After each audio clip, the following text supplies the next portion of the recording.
এরকম শীতের আমেজে লাউ দিয়ে মুগ ডাল কিন্তু সবারই ভীষণ প্রিয়।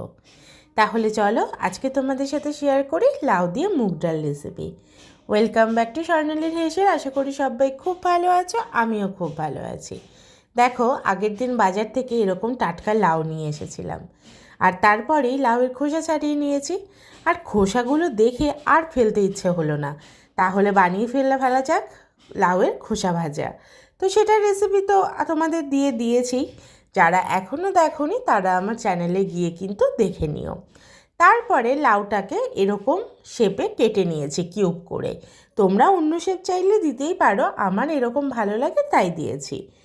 তারপরে শুকনো খোলায় যে মুগ ডালটা সেটা ভালো করে নেড়ে নিচ্ছি।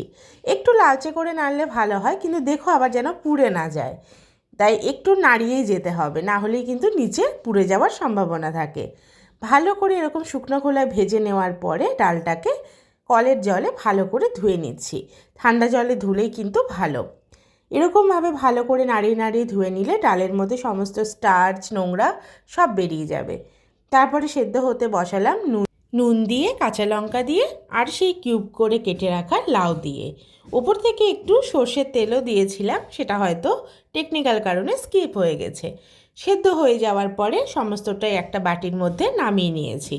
তারপরে প্যানে একটু সাদা তেল গরম করে ফোড়নে দিয়েছি একটু গোটা জিরে, দুটো শুকনো লঙ্কা, একটু তেজপাতা আর সামান্য আদা কুচি দিয়ে ভালো করে নাড়িয়ে চাড়িয়ে ওপর থেকে দিয়ে দিয়েছি সামান্য হলুদ।